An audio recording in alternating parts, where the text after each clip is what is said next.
Hi everyone, today I'll be doing a review for Deadhouse, which is Malazan book 2. And I read this book last year, but I'm trying to catch up, so I hope I remember enough. So this is my fourth time to read this book, and the last time I read it was more than 10 years ago.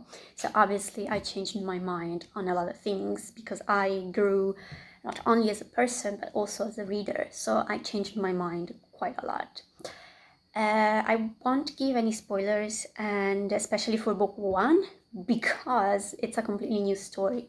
So we have new characters, new setting, and there are a couple of characters from book 1, but I don't have to talk about them. So even if you haven't read book 1, you're safe. Though I feel like it would be very difficult for you to read book 2 without reading book 1 for some reason.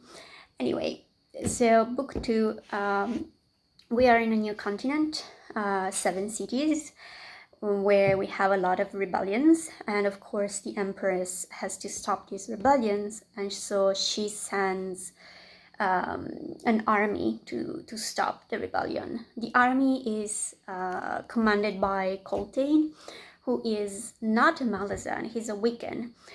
And the Wiccans were at war with the Malazans before, but then they allied, I guess. And Colton is now an officer, and he's the captain, I guess. I don't remember if he's a feast, but anyway, he's the captain of the army, and he has to do something about the rebellion, but he doesn't have enough people in his army.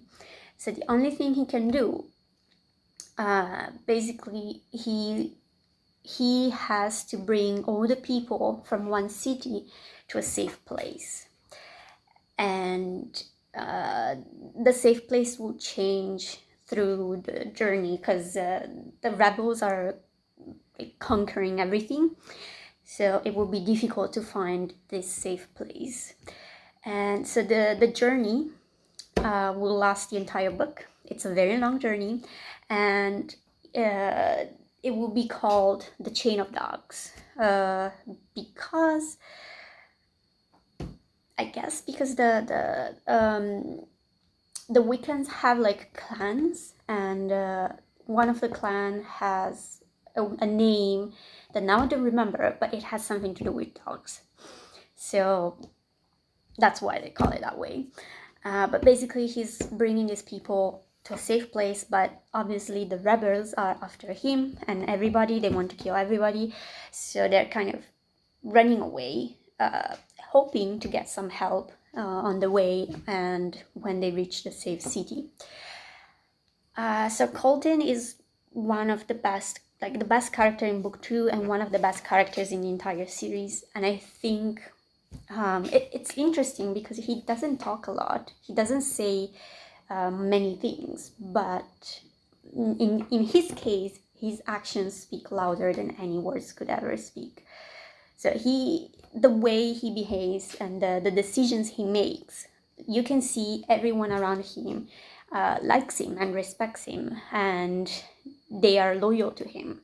And even the Malazans in the army, because we do have Malazans, they at first they don't trust him, they don't think he can do this, but by the end of the book, Colton will have their loyalty, absolute loyalty and respect as well.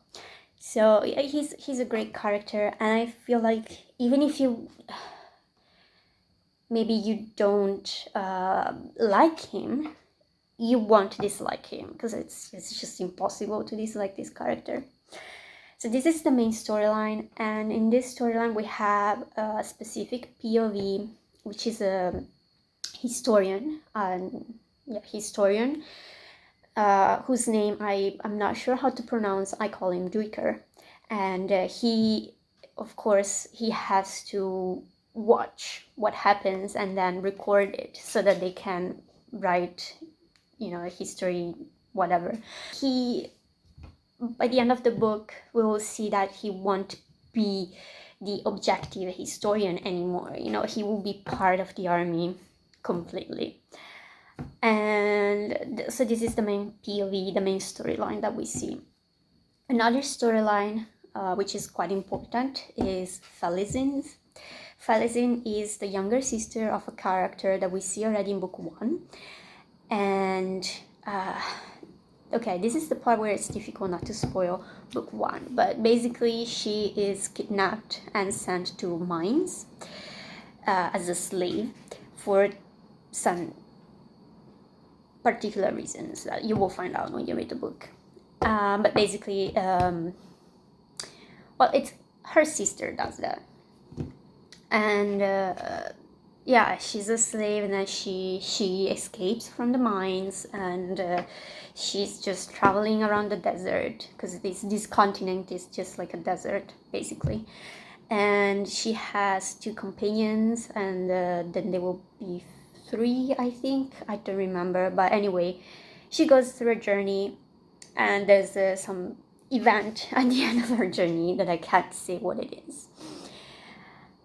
The other important POV is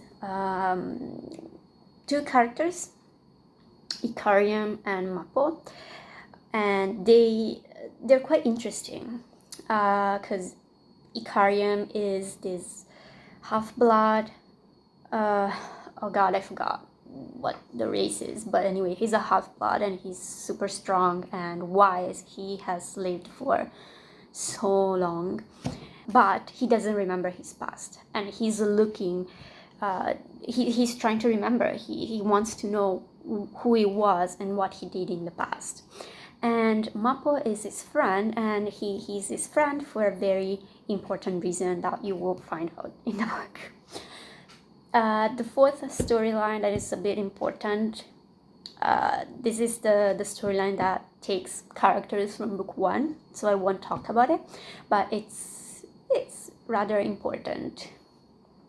And not too important for book 2, but it will be important for later books. So this is kind of the story that we have in book 2.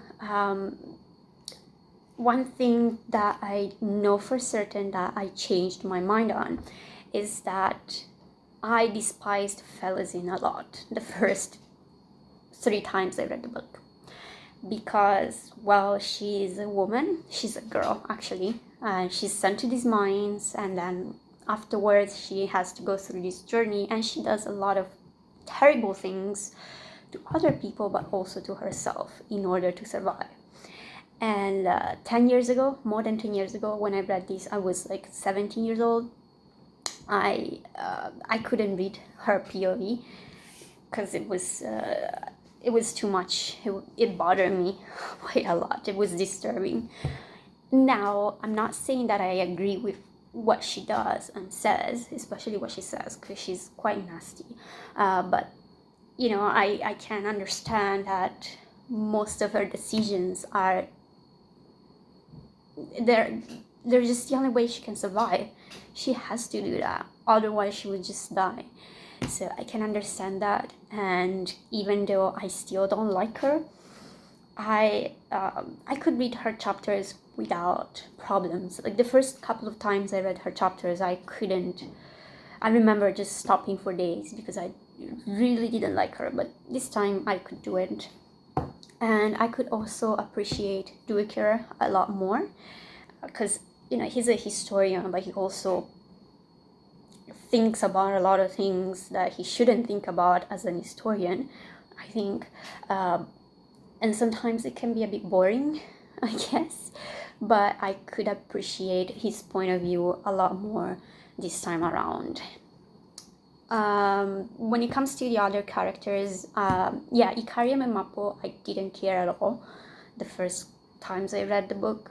I really didn't care about them, but I actually like them now. This time I find myself liking them a lot more, and I was actually interested, and I actually wanted to know about Ikariam's past, also because it's important in later books. So this book changed for me, and by that I mean 10 years ago I would have given it like 3 stars, maybe 3.5. This time I gave it 5 stars, even though 90% of that 5-star grade is colting. That's all I'm gonna say, because it's like one of the best storylines in the entire series and one of the best storylines I've ever read, ever. So yeah, I definitely recommend reading book 2, even though I will say it is better when you reread the series, definitely. So that was my review, and I hope you liked it, and I will do a review for book 3 one day, I hope. I hope soon. But yeah, thank you for watching, and I'll see you next time.